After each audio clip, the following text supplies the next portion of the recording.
पास सपने हैं और उन्हें साकार करने की शक्ति भी।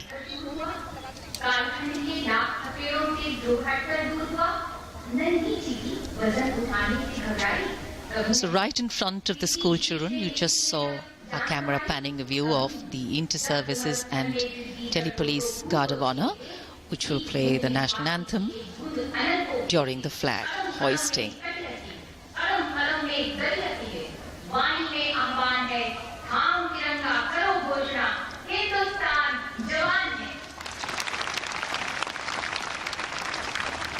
The unfurling of the national flag will also be accompanied by a 21-gun salute. It will be given by the 2281 Field Regiment, commanded by Lieutenant Colonel Aditya Kumar Devrani, and the GPO will be Luis de Ravia.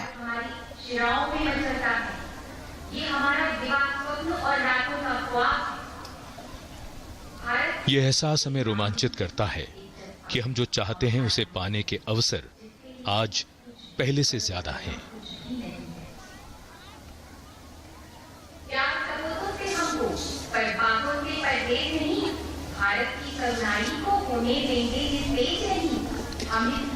In fact, all of us celebrate this day in different and special ways, but the sentiment that colors all celebrations is one of reverence and gratitude.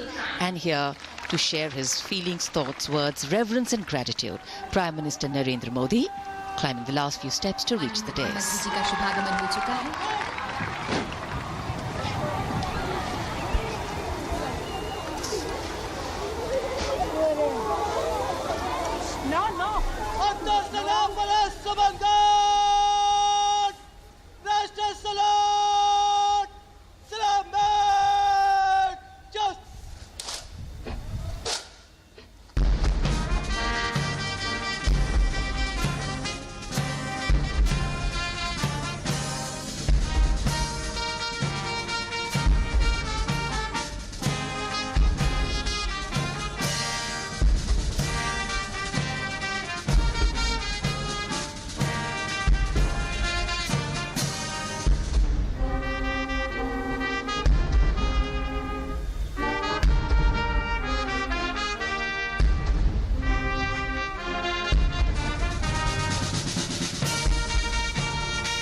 थोड़ी ही देर में माननीय प्रधानमंत्री जी राष्ट्र को संबोधित करेंगे।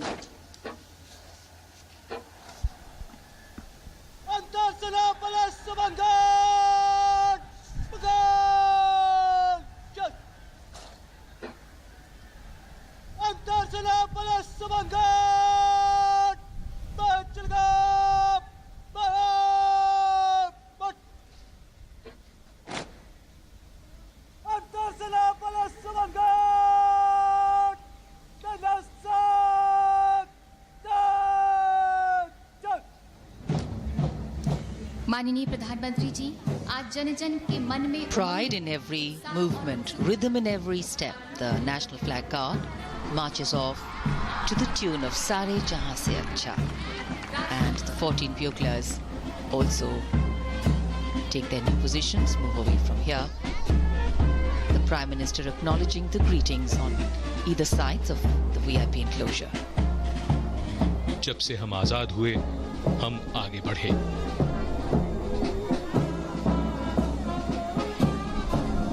सलामी गारद लाल किले के सामने से प्रस्थान करते हुए गौरव का एक और उत्कर्ष, आजादी के 70 वर्ष।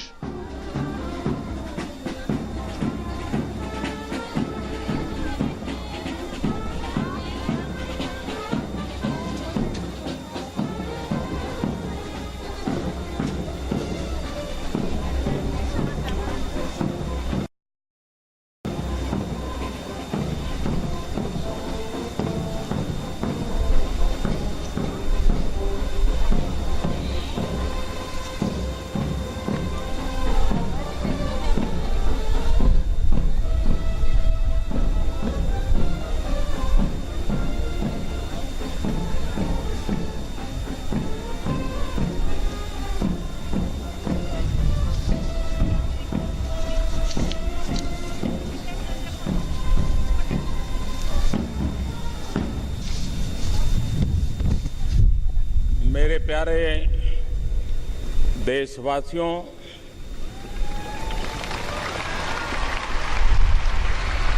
आजादी के इस पावन पर्व पर 125 करोड़ देशवासियों को, विश्व में फैले हुए सभी भारतीयों को लाल किले की प्राचीर से बहुत बहुत शुभकामनाएं देता हूं।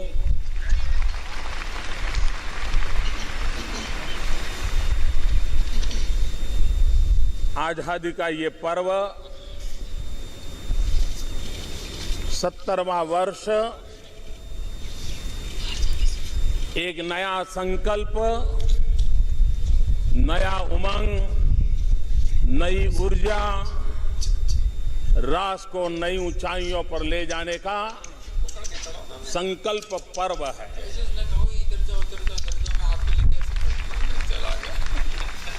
आज हम जो आजादी की सांस ले रहे हैं, उसके पीछे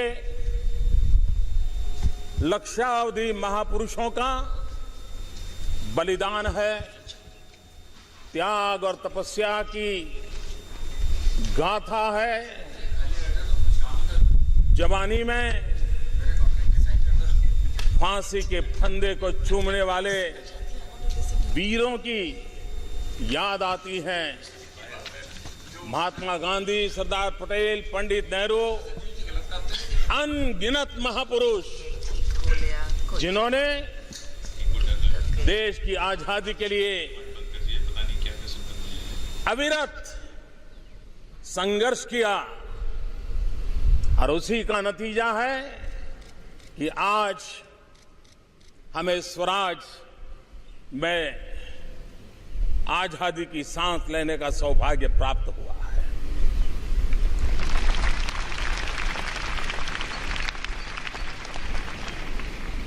भारत एक चिर पुरातन राष्ट्र है। हजारों साल का इतिहास है, हजारों साल की सांस्कृतिक विरासत है। वेद से विवेकानंद तक, उपनिषद से उपग्रह तक, सुदर्शन चक्रधारी मोहन से लेकर के चरखाधारी मोहन तक, महाभारत के भीम से लेकर के भीमराव तक एक लंबी हमारी इतिहास की यात्रा है, विरासत है। अनेक उतार चढ़ाव इस धरती ने देखे हैं, अनेक पीढ़ियों ने संघर्ष किया है, अनेक पीढ़ियों ने मानव जात को महामूल्य देने के लिए तपस्याएं की है। भारत की उम्र 70 साल नहीं है, लेकिन गुलामी के कालखंड के बाद हमने जो आजादी पाई, एक नई व्यवस्था तक के तहत हमने देश को आगे बढ़ाने का प्रयास किया। ये यात्रा 70 साल की है। सरदार वल्लभ भाई पटेल ने देश को एक किया। अब हम सबका दायित्व है देश को श्रेष्ठ बनाएं। एक भारत श्रेष्ठ भारत का सपना पूरा करने का हम लोगों ने निरंतर प्रयास करना चाहिए। भाइयों बहनों, स्वराज ऐसे नहीं मिला है। जुल्म बेशुमार थे, लेकिन संकल्प अड़िग थे। हर हिंदुस्तानी आजादी के आंदोलन का सिपाही था। हर एक का जज्बा था देश आजाद हो सकता है हर किसी को बलिदान का सौभाग्य नहीं मिला हो सकता है हर किसी को जेल जाने का सौभाग्य न मिला हो, लेकिन हर हिंदुस्तानी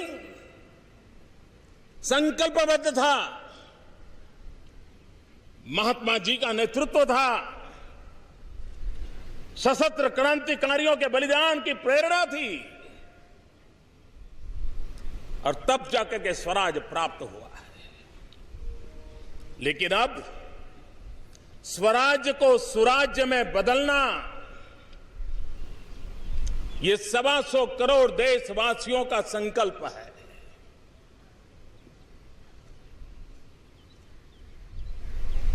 अगर स्वराज बलिदान के बिना नहीं मिला है तो सुराज भी त्याग के बिना, पुरुषार्थ के बिना,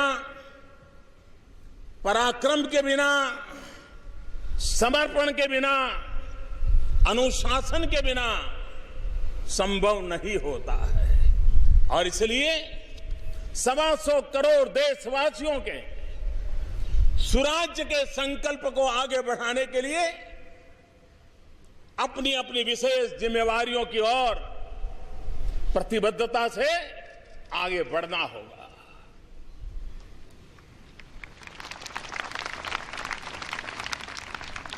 पंचायत हो या पार्लियामेंट हो, ग्राम प्रधान हो या प्रधानमंत्री हो, हर किसी को, हर डेमोक्रेटिक इंस्टीट्यूशन को सुराज की ओर आगे बढ़ने के लिए अपनी जिम्मेवारियों को निभाना होगा, अपनी जिम्मेवारियों को परिपूर्ण करना होगा और तब जाकर के भारत सुराज्य के सपने को पाने में और अधिक देर नहीं करेगा। ये बात सही है। देश के सामने समस्याएं अनेक हैं, लेकिन यह हम न भूलें कि अगर समस्याएं हैं तो इस देश के पास सामर्थ्य भी है। और जब हम सामर्थ्य की शक्ति को लेकर के चलते हैं तो समस्याओं से समाधान के रास्ते भी मिल जाते हैं। और इसलिए भाइयों बहनों, भारत के पास अगर लाखों समस्याएं हैं तो 125 करोड़ मस्तिष्क भी हैं जो समस्याओं का समाधान करने का सामर्थ्य रखती है। भाइयों बहनों, एक समय था हमारे यहां सरकारें आक्षेपों से घिरी रहती थी, लेकिन अब वक्त बदल चुका है। आज सरकार आक्षेपों से घिरी नहीं है, लेकिन अपेक्षाओं से घिरी हुई है। और जब अपेक्षाओं से घिरी रहती है तब ये बात का संकेत होता है कि जब आशा हो, भरोसा हो, उसी की कोख से अपेक्षाएं जन्म लेती है और अपेक्षाएं सुराज की ओर जाने की गति को तेज करती हैं, नए प्राण पुरती हैं और संकल्पों की पूर्ति नित्य निरंतर होती रहती है। इसलिए मेरे भाइयों बहनों, हम लोगों के लिए इस सुराज की यात्रा, आज जब मैं लाल किले की प्राचीर से आपसे बात कर रहा हूं तो बहुत स्वाभाविक है कि सरकार क्या कर रही है, देश के लिए क्या हो रहा है, देश के लिए क्या होना चाहिए, इन बातों की चर्चा होना बड़ा स्वाभाविक है। मैं भी बहुत बड़ा लंबा सरकार के कार्यकाज का हिसाब आपके सामने रख सकता हूं, बहुत सारी बातें आपके सामने प्रस्तुत कर सकता हूं। 2 साल के कार्यकाल में अनगिनत इनिशिएटिव, अनगिनत काम, लेकिन अगर उस ब्यौरा देने जाऊंगा मैं तो पता नहीं हफ्ते भर मुझे लाल किले की प्राचीर से बोलते रहना पड़ेगा। और इसलिए मैं उस मोह के बजाय आज कार्य की नहीं, इस सरकार की कार्य संस्कृति के प्रति आपका ध्यान आकर्षित करना चाहता हूं। कभी कभी कार्य का तो लेखा जोखा करना सरल होता है, लेकिन कार्य संस्कृति को जब तक गहराई में न जाए, जानना, समझना, पहचानना सामान्य मानवी के लिए सरल नहीं होता है। और इसलिए मेरे प्यारे भाइयों बहनों, मेरे प्यारे देशवासियों, आज मैं सिर्फ नीति की नहीं, नियत की भी और निर्णय की भी बात कर रहा हूं। भाइयों बहनों, सिर्फ दिशा नहीं, एक व्यापक दृष्टिकोण का मसला है। सिर्फ रूपरेखा नहीं, ये रूपांतरण का संकल्प है। ये लोक आकांक्षा, लोकतंत्र और लोक समर्थन का त्रिवेणी धारा है। ये मति भी है, ये सहमति भी है, ये गति भी है और प्रगति का एहसास भी है। और इसलिए मेरे प्यारे देशवासियों, मैं आज जब सुराज की बात करता हूं, तब सुराज का सीधा सीधा मतलब है हमारे देश के सामान्य से सामान्य मानवी के जीवन में बदलाव लाना। सुराज का मतलब है शासन सामान्य मानवी के प्रति संवेदनशील हो, जिम्मेवार हो और जन सामान्य के प्रति समर्पित हो।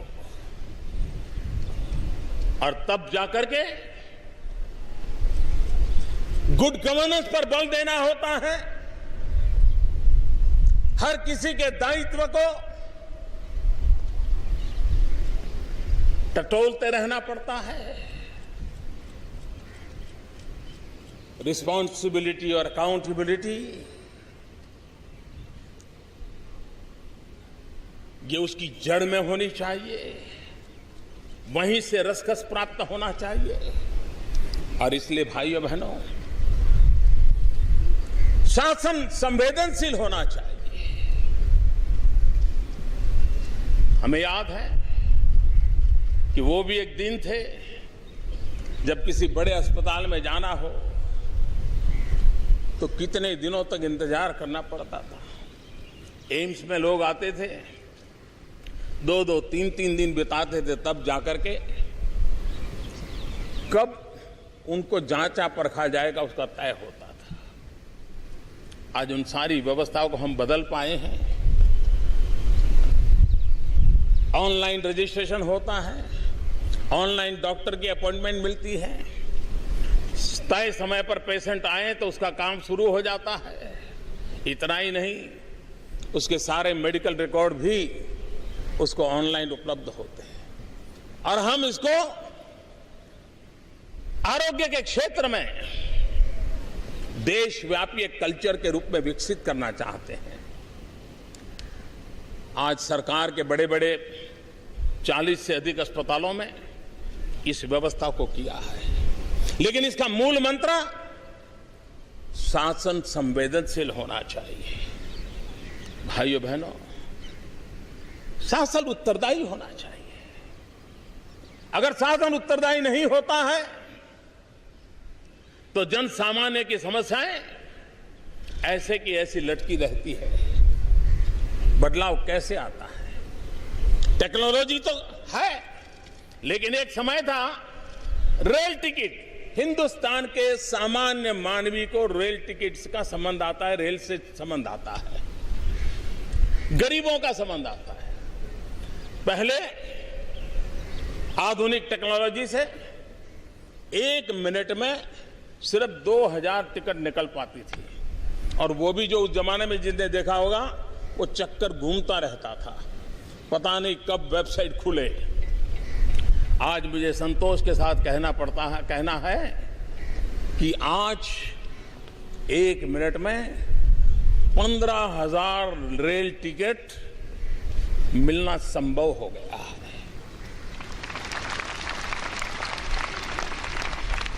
एक रिस्पॉन्सिबल गवर्नमेंट सामान्य मानवीय की आवश्यकता और अपेक्षाओं के लिए किस प्रकार के कदम उठाती हैं, सरकार में जवाबदेही होनी चाहिए। सारे देश में एक वर्ग है, खास करके मध्यम वर्ग, उच्च मध्यम वर्ग, उसको जब मिलो कभी कभी वो पुलिस से ज्यादा इनकम टैक्स वालों से परेशान हुआ करता है।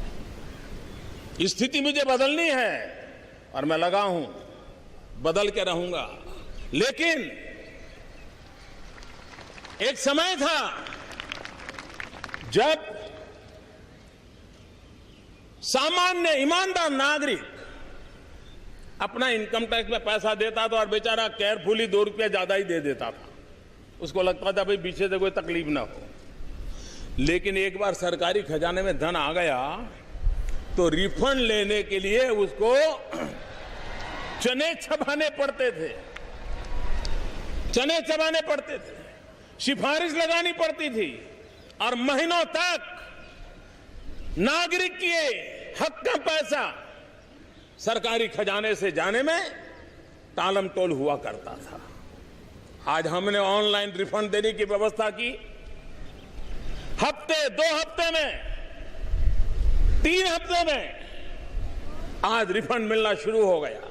जो आज मुझे टीवी पर सुनते होंगे उनको भी यह बात ध्यान में आती होगी, हाँ भाई मेरा रिफंड तो सीधा सीधा मैंने कोई एप्लीकेशन नहीं किया, आ गया था। तो ये उत्तरदायी और जवाबदेही, इन सारे जो प्रयास होते हैं उसका परिणाम है। शासन में सुराज के लिए पारदर्शिता को बल देना उतना ही महत्वपूर्ण है। आप जानते हैं आज समाज में पहले से एक विश्वव्यापी संपर्क संबंध धीरे धीरे सहज बनता जा रहा है। मध्यम वर्ग के व्यक्ति अपना पासपोर्ट हो, पहला जमाना था साल में करीब 40 लाख 50 लाख पासपोर्ट के लिए अर्जियां आती थी। आजकल 2-2 करोड़ लोग पासपोर्ट के लिए अप्लाई करते हैं। भाइयों बहनों, पहले पासपोर्ट पाने में अगर सिफारिश नहीं है तो 4-6 महीने तो यूं ही जांच पड़ताल में चले जाते थे।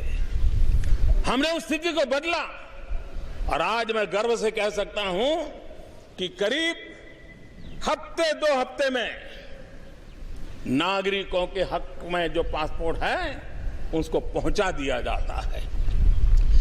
और पारदर्शिता, कोई सिफारिश की जरूरत नहीं, कोई टालम टोल की जरूरत नहीं। आज मैं कह सकता हूं सिर्फ 2015-16 में 1.25 करोड़ पासपोर्ट इतने कम समय में देने का हमने काम किया है। सुराज में शासन में दक्षता भी होनी चाहिए, एफिशिएंसी होनी चाहिए, और इसलिए हमारे यहां पहले किसी कंपनी को अपना कोई कारखाना लगाना है, कारोबार करना है तो अप्लाई करते थे। सिर्फ रजिस्ट्रेशन का काम था, वो देश के लिए कुछ करना चाहता था, लेकिन 6-6 महीने तो यही निकलते जाते थे। भाइयों बहनों, अगर दक्षता लाई जाए तो उसी सरकार, वही नियम, वही मुलाजिम, वही कंपनी रजिस्ट्रेशन का काम आज 24 घंटे में करने के लिए सज्ज हो गए हैं और कर रहे हैं। अकेले पिछले जुलाई में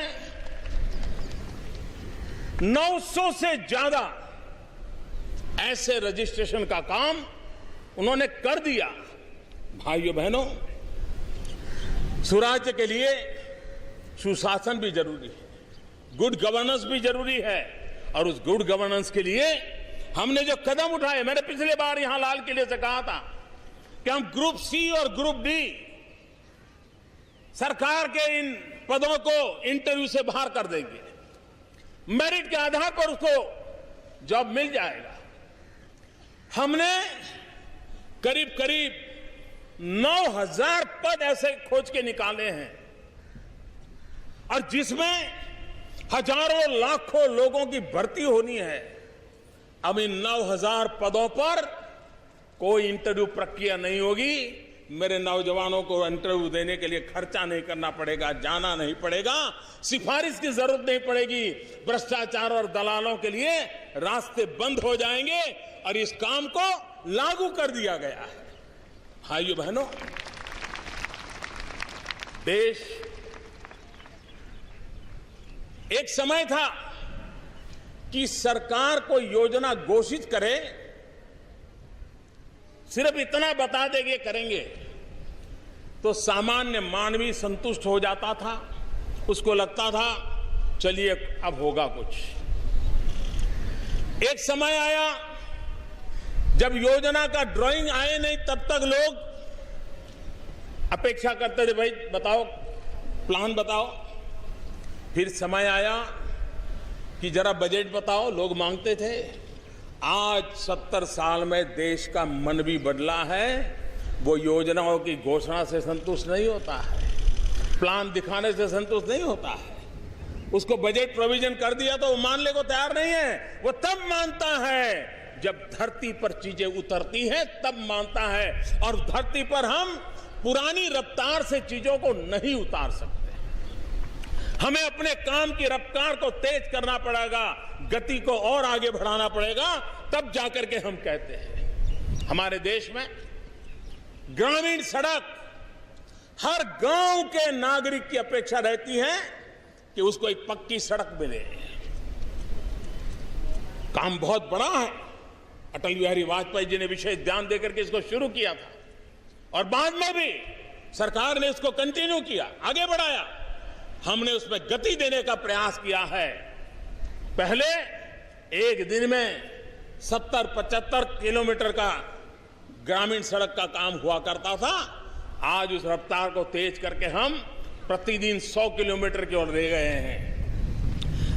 ये गति आने वाले दिनों में सामान्य मानवी की अपेक्षाओं को पूर्ण करेगी। हमारे देश में ऊर्जा और उसमें भी रिन्यूएबल एनर्जी, इस पर हमारा बल है। एक समय था जो हमारे देश में इतने सालों में आजादी के बाद विंड एनर्जी में काम हुआ, पवन ऊर्जा में काम हुआ।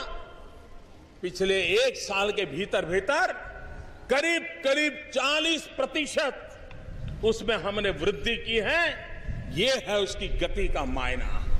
सोलर एनर्जी, पूरा विश्व सोलर एनर्जी की ओर बल दे रहा है। हमने 116% बढ़ोतरी की है।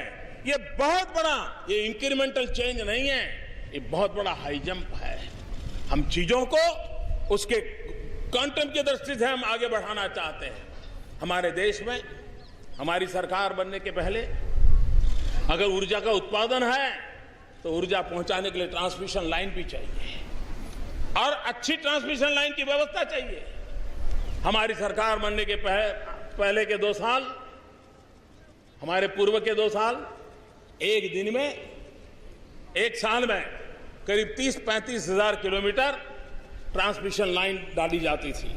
आज मुझे संतोष के साथ कहना है कि आज ये काम करीब करीब 50,000 किलोमीटर हमने पहुंचाया है। ये गति बढ़ाने का काम किया है। अगर पिछले 10 साल का रेल लाइन कमीशनिंग की बात करें, और कमीशनिंग का मतलब होता है ट्रेन चलने योग्य हो जाना, सारे ट्रायल पूरे हो जाना। पहले 10 साल में 1500 किलोमीटर का हिसाब था और आज मुझे 2 साल में 3500 किलोमीटर का काम करने में हम सफल हुए। ये गति को हम आगे बढ़ा रहे हैं। भाइयों बहनों, आज आधार कार्ड को सरकारी योजनाओं के साथ जोड़ करके डायरेक्ट बेनिफिट के लिए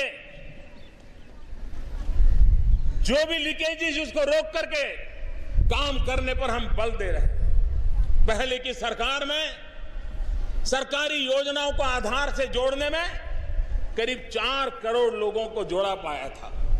आज मुझे संतोष के साथ कहना है कि 4 करोड़ पर काम वहां हुआ था, आज हमने 70 करोड़ नागरिकों को आधार और सरकारी योजनाओं के साथ जोड़ने का काम पूरा कर दिया है और जो बाकी है उनको भी पूरा करने का काम चल रहा है। हमारे यहां मध्यम वर्ग का मानवी हो, सामान्य मानवी हो, उसको आज जैसे कार घर में हो उसको प्रतिष्ठा का विषय माना जाता है। एक वक्त था कि घर में गैस का चूल्हा हो तो उसको एक स्टैंडर्ड माना जाता है, एक समाज में स्टेटस के रूप में माना जाता था। देश आजाद होने के 60 साल के दरमियान ये रसोई गैस करीब 14 करोड़ लोगों को 60 साल में मिला था। भाइयों बहनों, मुझे बड़ा संतोष है कि एक तरफ 60 साल में 14 करोड़ रसोई गैस के कनेक्शन और हमने 60 सप्ताह में 4 करोड़ नए लोगों को रसोई गैस के कनेक्शन दिए। कहां 60 साल के 14 करोड़ और कहां 60 सप्ताह के 4 करोड़। ये गति है जो सामान्य मानव की जिंदगी में क्वालिटी ऑफ लाइफ में आज बदलाव लाने के लिए संभव हुआ है। हमने कानूनों की जंजालों की सफाई का भी काम आरंभ किया है। कानूनों का बोझ सरकार को भी, न्यायपालिका के लिए भी और नागरिक के लिए भी उलझने पैदा करता रहता है। हमने खोजबीन करके करीब 1700 ऐसे कानून निकाले हैं। 1250 करीब ऑलरेडी पार्लियामेंट के द्वारा उसको निरस्त कर दिए हैं और बाकियों को भी निरस्त करने की दिशा में जाकर के उस सफाई अभियान को भी हम चलाना चाहते हैं। भाइयों बहनों, कभी कभी देश में एक स्वभाव बन गया था कि ये काम तो हो सकता है, ये काम तो नहीं हो सकता है, भाई अभी तो नहीं होगा, कभी होगा तो पता नहीं। निराशा ये हमारा मिजाज बनता जा रहा था। इसको ब्रेक थ्रू करना, शासन में ऊर्जा भरना और जब कोई सिद्धि दिखती है तो उत्साह भी बढ़ता है, ऊर्जा भी बढ़ती है, संकल्प भी बड़ा शार्प हो जाता है और परिणाम भी निकट नजर आने लग जाते हैं। भाइयों बहनों, हमने जब प्रधानमंत्री जनधन योजना, एक प्रकार से असंभव काम था। इतने सालों से बैंक थी, सरकारें थी, राष्ट्रीयकरण हो चुका था, लेकिन सामान्य व्यक्ति देश की अर्थव्यवस्था की मुख्य धारा का हिस्सा नहीं बन पाता था। भाइयों बहनों, 21 करोड़ परिवारों को, 21 करोड़ नागरिकों को जनधन योजना में जोड़ करके असंभव को संभव हुआ। और यह संभव ये सरकार के खजाने में, सरकार की क्रेडिट का विषय नहीं है, ये 125 करोड़ देशवासियों ने किया है। और इसलिए मैं इस काम को करने के लिए मेरे 125 करोड़ देशवासियों का नमन करता हूं। आज हिंदुस्तान के गांवों में नारी गौरव का अभियान, उसका एक महत्वपूर्ण पहलू है, खुले में शौच बंद होना चाहिए, गांव में टॉयलेट बनना चाहिए। पहली बार जब मुझे लाल किले की प्राचीर से आप सबके दर्शन करने का सौभाग्य मिला था, उस दिन मैंने अपनी भावना को व्यक्त किया था कि मेरा देश ऐसे कैसे हो सकता है। आज मैं कह सकता हूं कि इतने कम समय में हिंदुस्तान के गांवों में 2 करोड़ से ज्यादा शौचालय बन चुके हैं। 70,000 से अधिक गांव आज खुले में शौच जाने की परंपरा से मुक्त हो चुके हैं। सामान्य जीवन में बदलाव लाने की दिशा में हम काम कर रहे हैं। इसी लाल किले की प्राचीर से मैंने पिछले साल कहा था कि 1000 दिन में हम उन 18,000 गांवों में जहां बिजली नहीं पहुंची है, आजादी के 70 साल होने जा रहे हैं, उन्होंने अब तक बिजली नहीं दी, 18वीं शताब्दी में जीने के लिए वो मजबूर हुआ करते थे। हमने बीड़ा उठाया, असंभव को संभव करने का संकल्प किया, और आज मुझे खुशी के साथ कहना है 1000 दिन में अभी तो आधे भी नहीं हुए हैं, आधे से भी काफी दूर है, उसके बाद भी 18,000 गांवों में से 10,000 गांवों में आज बिजली पहुंच गई है। और मुझे बताया गया कि उनमें से कई गांव हैं जो आज पहली बार टीवी पर ये भारत के आजादी के जश्न को वहां बैठे बैठे देख रहे हैं। मैं उन गांवों को भी आज यहां से विशेष शुभकामनाएं देता हूं। भाइयों बहनों, आपको हैरानी होगी, दिल्ली से सिर्फ 3 घंटे की दूरी पर हम यात्रा करें तो 3 घंटे लगेंगे।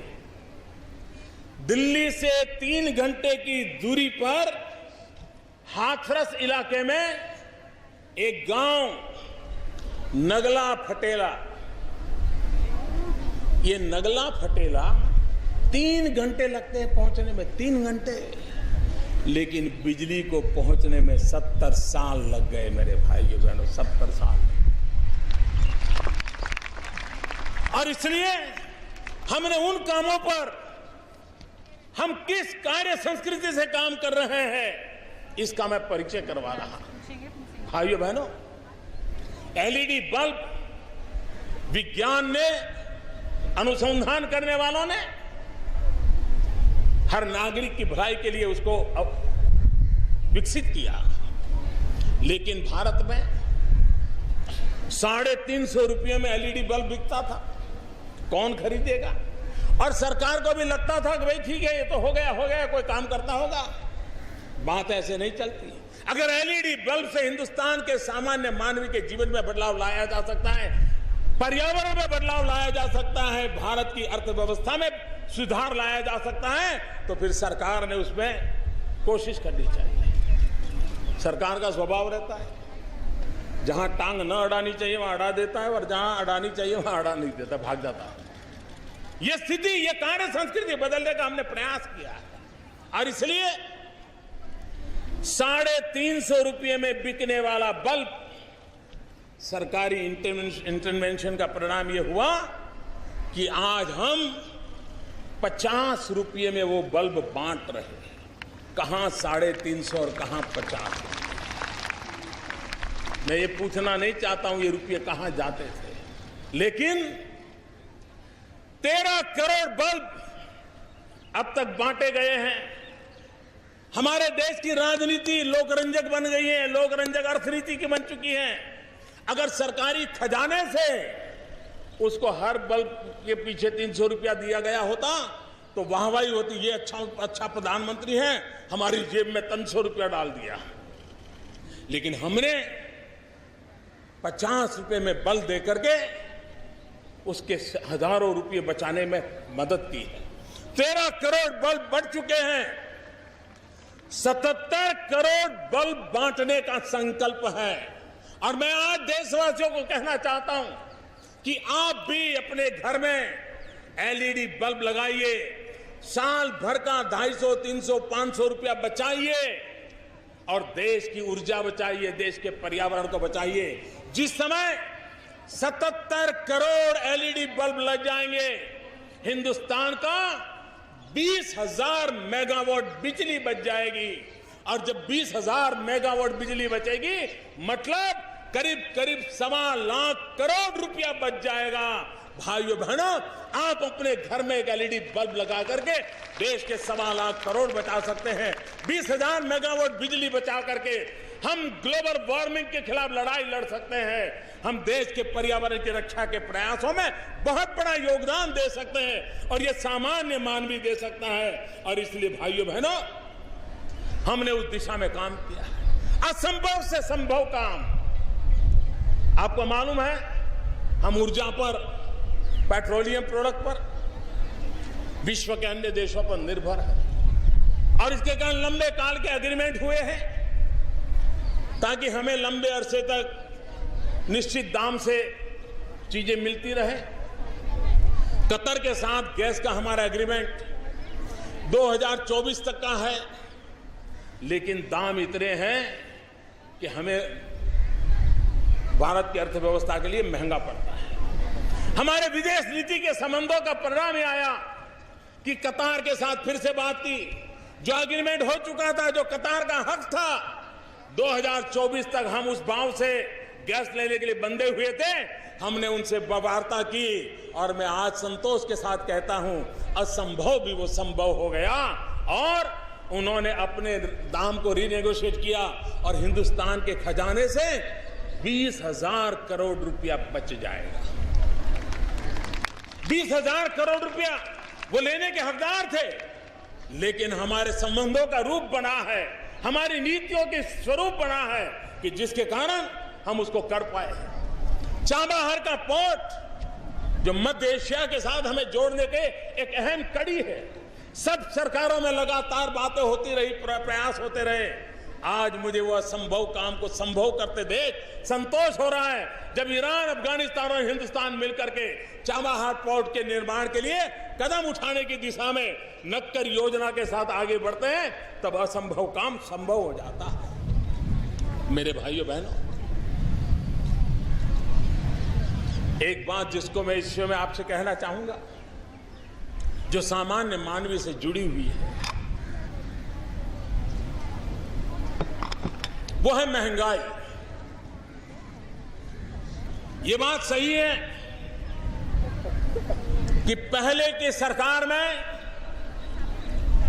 इन्फ्लेशन रेट 10% को भी पार कर गया था। हमारे लगातार कदमों के कारण इन्फ्लेशन रेट हमने 6% से ऊपर जाने नहीं दिया है। इतना ही नहीं, अभी तो हमने रिजर्व बैंक के साथ समझौता किया है कि 4% 2 प्लस माइनस के साथ इन्फ्लेशन को कंट्रोल करने की दिशा में रिजर्व बैंक कदम उठाए। इन्फ्लेशन और ग्रोथ के बैलेंस की जो चर्चाएं होती थी, उसे ऊपर उठ करके भारत को आगे बढ़ाने की दिशा में काम करे। लेकिन इसके बावजूद भी 2 साल देश में अकाल रहा। सब्जियों के दाम पर अकाल का प्रभाव तुरंत होता है, मार्केट की कमी का प्रभाव होता है, उसके कारण कुछ दिक्कतें जरूर आई। 2 साल के अकाल के कारण दाल के उत्पादन की गिरावट भी चिंता का विषय बना। लेकिन भाइयों बहनों, इसके बावजूद भी अगर जिस प्रकार से पहले महंगाई बढ़ती थी, अगर उसी रफ्तार से बढ़ी होती तो पता नहीं मेरे देश के गरीब का क्या होता। इसको रोकने में हमने भरपूर कोशिश की है, लेकिन फिर भी ये सरकार अपेक्षाओं से घिरी सरकार है। आपकी, मेरे देशवासियों, अपेक्षाएं स्वाभाविक है, लेकिन मैं उस दिशा में प्रयत्न करने में कोई कोताही नहीं बरतने दूंगा। जितना प्रयास मुझसे होगा मैं करता रहूंगा और गरीब की थाली को महंगी नहीं होने दूंगा। मेरे प्यारे भाइयों बहनों, यह देश गुरु गोविंद सिंह जी की 350वीं जयंती मनाने की तैयारी कर रहा है। देश के लिए बलिदान की गाथा, सिख गुरुओं की परंपरा, यह देश कैसे भूल सकता है। और जब गुरु गोविंद सिंह जी की 350वीं जयंती हम मना रहे हैं, तब गुरु गोविंद सिंह जी ने एक बात बड़े अच्छे ढंग से कही थी। गुरु गोविंद सिंह जी कहते थे, जिस हाथ ने कभी सेवा न की हो, जिस हाथ में कभी कोई काम न हुआ हो, जो हाथ मजदूरी से मजबूत न हुए हो, जिन हाथों को काम करते करते हाथे में गांठें न बन गई हो, उस हाथ को मैं पवित्र हाथ कैसे मान सकता हूं, ये गुरु गोविंद सिंह जी कहते थे। आज जब गुरु गोविंद सिंह जी की 350वीं जयंती हम मना रहे हैं, तब मैं मेरे किसानों को याद करता हूं। उनसे बढ़कर पवित्र हाथ किसका हो सकता है, उससे बढ़कर पवित्र हृदय किसका हो सकता है। उसके बिना पवित्र मकसद किसा हो सकता है। मैं मेरे किसान भाइयों को 2 साल के अकाल के बावजूद भी देश के अर्थ के अन्न के भंडार भरने के लिए उन्होंने जो निरंतर प्रयास किया, उसके लिए मैं उनका अभिनंदन करता हूं। सूखे की स्थिति बदली, इस बार वर्षा अच्छी हो रही है। कहीं कहीं पर अधिक वर्षा के कारण तकलीफ भी हुई है। जिन राज्यों को, जिन नागरिकों को तकलीफ हुई है, भारत सरकार पूरी तरह उनके संकट के समय उनके साथ है। लेकिन मेरे किसान भाइयों को आज मैं विशेष रूप से अभिनंदन करना चाहता हूं। जब हमारे देश में दलहन की कमी महसूस कर रहे हैं, हमारा किसान दूसरे क्रॉप पर चला गया था, लेकिन जहां भारत के सामान्य मानवी की दाल की मांग बढ़ी, आज मुझे संतोष के साथ कहना है कि इस बार बुआई में मेरे किसानों ने दाल की बुआई 1.5 गुना कर दी, 1.5 गुना कर दी है। दाल के संकट को मिट करने के लिए, उससे रास्ता खोजने में मेरा किसान आगे आया और मैं किसान का अभिनंदन करता हूं। हमने दाल के लिए एमएसपी तय किया है, हमने दाल के लिए बोनस निकाला है, हमने दाल के द्वारा उसको परचेज करने की व्यवस्था का सुप्रबंधन किया है और इसलिए अब किसान को दाल के लिए भी हम प्रोत्साहित कर रहे हैं और उसका लाभ भी बहुत बड़ा होगा। भाइयों बहनों, मैं जब कार्य संस्कृति की बात कर रहा था तो ये बात साफ है कि हम चीजों को टुकड़ों में नहीं देखते हैं, हम चीजों को एक समग्रता में देखते हैं, इंटीग्रेटेड देखते हैं। और इंटीग्रेटेड चीजों के तहत सिर्फ एग्रीकल्चर ले लीजिए, हमने किस प्रकार से ऐसी कार्य संस्कृति को विकसित किया है जिसकी एक पूरी चेन कितना बड़ा परिणाम दे सकती है। हमने सबसे पहले ध्यान केंद्रित किया इस धरती माता की तबीयत के लिए, जमीन की सेहत के लिए। Soil health card, macro nutrition, micro nutrition की चिंता और किसान को ये समझाया कि तुम्हारी जमीन में ये कमी है, ये अच्छाइयां हैं, तुम्हारी जमीन इस फसल के लिए योग्य है, इस फसल के लिए योग्य नहीं है। और किसानों ने धीरे धीरे सॉइल हेल्थ कार्ड के जरिए अपना प्लान करना शुरू किया और जिन जिन लोगों ने प्लान किया है वो मुझे बताते हैं कि साहब हमारा खर्चा करीब 25% कम हो रहा है और हमारे उत्पादन में 30% वृद्धि नजर आ रही है। अभी ये संख्या कम है, लेकिन आने वाले दिनों में जैसे जैसे बात पहुंचेगी, ये बात आगे बढ़ेगी। किसान को जमीन है, अगर उसको पानी मिल जाए तो मेरे देश के किसान की ताकत है, वो मिट्टी में से सोना पैदा कर सकता है। ये ताकत मेरे देश के किसान में है और इसलिए हमने जल प्रबंधन पर बल दिया है, जल सिंचन पर बल दिया है, जल संरक्षण पर बल दिया है। एक एक बूंद का उपयोग किसान के काम कैसे आए, पानी का महात्म्य कैसे बढ़े, पर drop more crop, micro irrigation, इसको हम बल दे रहे हैं। 90 से ज्यादा सिंचाई की योजनाएं आधी अधूरी ठप पड़ी थी, हमने बीड़ा उठाया है, सबसे पहले उन योजनाओं को पूरा करेंगे और लाखों धरती को सिंचन का लाभ मिले उस दिशा में काम करेंगे। हमने किसान की इनपुट कॉस्ट कम करने के लिए, क्योंकि किसान को आजकल बिजली की भी जरूरत पड़ती है, पानी चाहिए तो बिजली चाहिए, बिजली महंगी पड़ती है। हमने सोलार पंप की ओर बड़ा काम उठाया है, बड़ी मात्रा में उठाया है। उसके कारण किसान का इनपुट कॉस्ट कम होने वाला है, रिकरिंग एक्सपेंस कम होने वाला है और सोलार पंप घर में होने के कारण बिजली भी अपनी, सूरज भी अपना, खेत भी अपना, खलिहान भी अपना, मेरा किसान खुशहाल भी होगा। अब तक 77,000 सोलर पंप बांटने में हमने सफलता पाई है। भाइयों बहनों, मैं मेरे देश के वैज्ञानिकों को भी बधाई देना चाहता हूं। जमीन, पानी, सोलर पंप, साथ के साथ अच्छे बीज की भी जरूरत होती है, अच्छे सीड्स की जरूरत होती है। भारत के वायु को, प्रकृति को अनुकूल हमारे देश के वैज्ञानिकों ने 131 से ज्यादा नए कृषि के योग्य बीज तैयार किए हैं जो हमारे प्रति हेक्टर उत्पादन को बढ़ाने में क्षमता रखते हैं। उसके अंदर जो वैल्यूज है उस वैल्यूज में भी बढ़ोतरी हो रही है। मैं इन वैज्ञानिकों का भी मैं बहुत बहुत बधाई देता हूं। किसान को यूरिया चाहिए, खाद चाहिए। एक जमाना था खाद पाने के लिए ब्लैक मार्केटिंग होता था, एक जमाना था खाद पाने के लिए पुलिस लाठीचार्ज करती थी, एक जमाना था कि इंसान खाद के अभाव में अपनी आंखों के सामने बर्बाद होता हुआ अपनी फसल देख रहा था। भाइयों बहनों, खाद की कमी ये बीते हुए दिनों का विषय बन गया, इतिहास के गर्भ में गया। आज हमें खाद की कमी, सबसे ज्यादा खाद का उत्पादन करने में हम सफल हुए हैं। भाइयों बहनों, इस खाद के उत्पादन के कारण किसानों को आवश्यकता के अनुसार समय पर खाद मिलने की संभावना है। उसी प्रकार से हमने फसल बीमा योजना बनाई। प्रधानमंत्री फसल बीमा योजना किसान को जमीन से लेकर के उत्पादित चीजों तक उसकी रक्षा करना। पहली बार कम से कम प्रीमियम से अधिक से अधिक और वो भी गारंटी के साथ फसल बीमा योजना देने का काम भाइयों बहनों हमने किया है।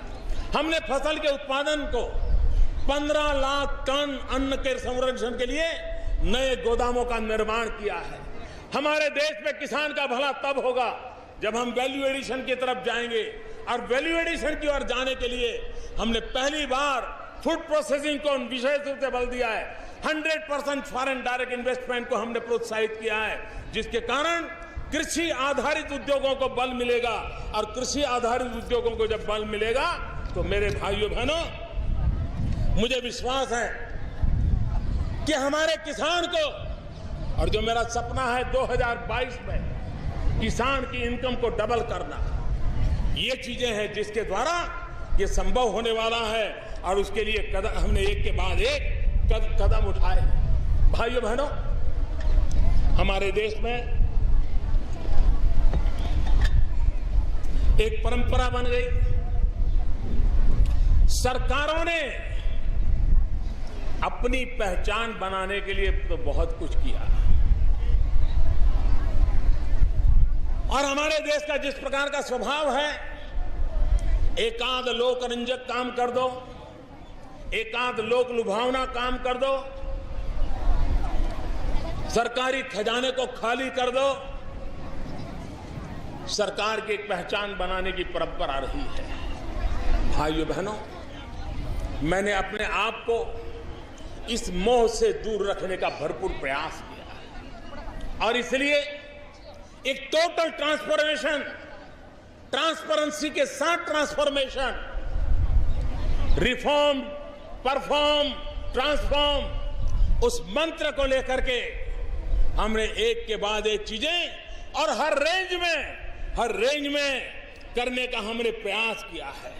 भाइयों बहनों, हमें सरकार की पहचान बनाने से ज्यादा मेरे हिंदुस्तान की पहचान कैसी बने उस पर बल है। दल की पहचान बने या न बने, देश की पहचान बननी चाहिए। देश की पहचान बनेगी तो आने वाली सदियों तक, हमारी आने वाली पीढ़ियों तक उसका लाभ होने वाला है। और इसलिए हमने सरकार की पहचान को प्राथमिकता नहीं दी है, देश की पहचान को प्राथमिकता दी है। आज हम रेलवे में आप देखते होंगे हमारा काम की रेंज क्या है। एक तरफ रेल में हम बायो टॉयलेट की भी चर्चा करते हैं, तो दूसरी तरफ बुलेट ट्रेन को भी लाने का सपना देखते हैं। हम एक तरफ किसान के लिए सॉइल हेल्थ कार्ड की चर्चा करते हैं, तो दूसरी तरफ हम सैटेलाइट और स्पेस टेक्नोलॉजी की दिशा में भी आगे बढ़ना चाहते हैं। हम स्टैंड अप इंडिया की बात करते हैं तो हम स्टार्टअप इंडिया के लिए और कदम उठाते हैं। हम सिंबोलिज्म की जगह पर सब्सटेंस पर बल दे रहे हैं। हम आइसोलेटेड डेवलपमेंट की जगह पर इंटीग्रेटेड डेवलपमेंट की ओर बल दे रहे हैं। हम एंटाइटलमेंट को से छोड़ करके एम्पावरमेंट पर ध्यान बल दे रहे हैं। और जब देश एम्पावर होता है तो मेरे भाइयों बहनों, हमारे देश में नई योजनाएं घोषित करने से सरकारी पहचान बन जाती है, लेकिन पुरानी योजनाएं वो ऐसे लुढ़क जाती है। सरकार एक कंटिन्यूटी होती है।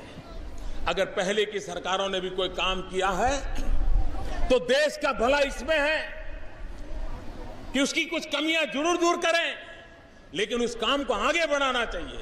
ये आपकी सरकार था, हम नहीं करेंगे तो हमारी सरकारें करेंगे, ये अहंकार लोकतंत्र में नहीं चलता है।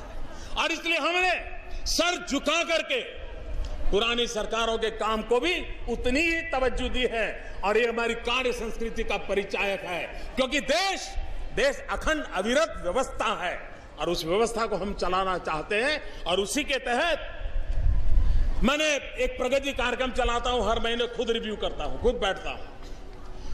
आपको हैरानी होगी, 7.5 लाख करोड़ रुपए के करीब 118 प्रोजेक्ट वो किसी न किसी सरकार ने कभी प्रारंभ किए थे, सोचा था, योजना बनाई थी, ऐसे लटके पड़े थे। उनको मैंने बाहर निकाला, मैंने कहा पूरा करो, इतने रुपए बर्बाद हुए और जोड़ करके काम को पूरा करो। आज वो काम पूरे हो रहे हैं। हमने एक प्रोजेक्ट मॉनिटरिंग ग्रुप बनाया, जिसको मैंने अलग से कहा कि जरा देखिए ऐसे कौन से काम थे जो किसी समय शुरू हुए, कोई 20 साल पहले, कोई 25 साल पहले, कोई 30 साल पहले, कोई 15 साल पहले लटके पड़े थे। आज जो लोग उस इलाके में रहते हैं उनको पता है, करीब 10 लाख करोड़ रुपए के 270 प्रोजेक्ट ऐसे हमने आइडेंटिफाई किए जो किसी सरकार ने शिलान्यास किया होगा, किसी ने 1000-2000 करोड़ रुपया लगा दिया होगा, लेकिन बाद में वो मिट्टी में मिलता चला जा रहा था। उसको हमने फिर से काम करने के लिए उस अटकी हुई योजनाओं को, भाइयों बहनों, योजनाओं का अटकना, योजनाओं का डिलेड होना, रुपयों की बर्बादी होना एक प्रकार से क्रिमिनल नेग्लिजेंस है, और उससे हमने पार करने का प्रयास किया है। भाइयों बहनों, रेलवे प्रोजेक्ट की मंजूरियां 2-2 साल लगते थे। ट्रेन जा रही है, ऊपर ब्रिज बनाना है, दोनों तरफ रास्ते बन चुके हैं, 2-2 साल लग जाते थे। भाइयों बहनों, आज वो काम 3 महीना, 4 महीना, ज्यादा से ज्यादा 6 महीने में प्रोजेक्ट को मंजूरी देने की गति हम ले आए हैं। भाइयों बहनों, हम कितना ही काम करें,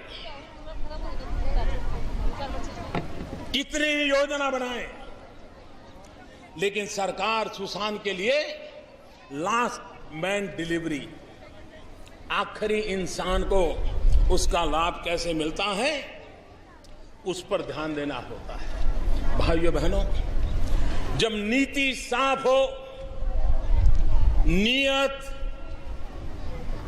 स्पष्ट रूप से हो, साफ नीति, स्पष्ट नीति, साफ नियत, स्पष्ट नियत होती है, तब निर्णय करने का जज्बा भी कुछ और होता है, और इसलिए निर्णय बेझिझक हो सकते हैं। हमारी सरकार स्पष्ट नीतियों के कारण, साफ नियत के कारण बेझिझक निर्णय करके चीजों को आगे बढ़ाने में और लास्ट माइल डिलीवरी पर बल दे रही है।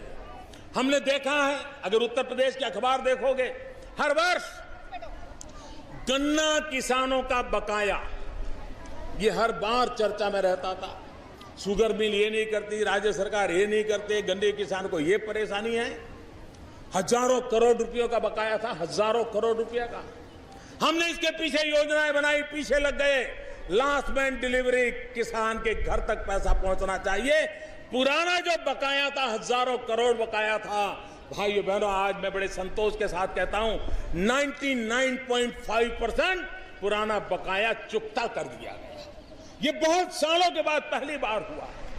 इस बार का जो गन्ने का व्यापार हुआ, गन्ना खरीदा गया, आज मैं कह सकता हूं संतोष के साथ, अब तक करीब 95% किसानों को गन्ने का दाम चुका दिया गया है, और 5% भी बचा होगा, आने वाले दिनों में जरूर बच जाएगा, ऐसा मुझे विश्वास है। भाइयों बहनों, एलपीजी के गैस कनेक्शन गरीब परिवारों को देने का हमने बीड़ा उठाया है।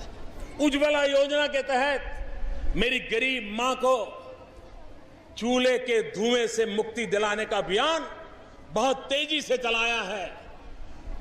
5 करोड़ गरीब परिवारों को जब गैस का चूल्हा पहुंचेगा, और 3 साल में करने का बीड़ा उठाया, काम चल रहा है। करीब करीब 50 लाख तक हम पहुंच चुके हैं और वो भी सिर्फ पिछले 100 दिन के अंदर ये काम कर दिया है। आप कल्पना कर सकते हो सकता है 3 साल के पहले भी इस काम को हम पूरा कर लें। लास्ट माइल डिलीवरी, उस पर हम बल देना चाहते हैं। हमारी post office, information technology, WhatsApp, messages, online email, इनके कारण धीरे धीरे पोस्ट इरेलेवेंट हो जाए। डाकघर हमारा जो हमारी एक पहचान है, हमने इस डाकघरों को पुनर्जीवित करना, पुनर्ताकतवर बनाना। सामाजिक न्याय के अधिष्ठान पर ही सशक्त समाज निर्माण होता है और इसलिए हमारा सबका दायित्व है कि सामाजिक न्याय पर हम बल दें। दलित हो, पीड़ित हो, शोषित हो, वंचित हो, मेरे आदिवासी भाई हो, ग्रामवासी हो या शहरवासी हो, पढ़ा लिखा हो या अनपढ़ हो, छोटा हो या बड़ा हो, 125 करोड़ देशवासी हमारा परिवार है। हम सब मिलकर के देश को आगे बढ़ाना है और उसी दिशा में हमें आप काम करना है। भाइयों बहनों, आज पूरे विश्व का ध्यान भारत की उस बात पर जाता है कि भारत एक युवा देश है। 800 मिलियन, 65% जनसंख्या, जिस देश के पास 35 साल से कम उम्र की हो, वो देश अपनी युवा शक्ति के द्वारा क्या कुछ नहीं कर सकता है। और इसलिए मेरे भाइयों बहनों, युवाओं को अवसर मिले, युवाओं को रोजगार मिले, ये हमारे लिए समय की मांग है। आज जब हम पंडित दीनदयाल उपाध्याय जी की जन्म शती की ओर आगे बढ़ रहे हैं, तब पंडित दीनदयाल उपाध्याय जी कह रहे थे, जो महात्मा गांधी के भी विचार थे,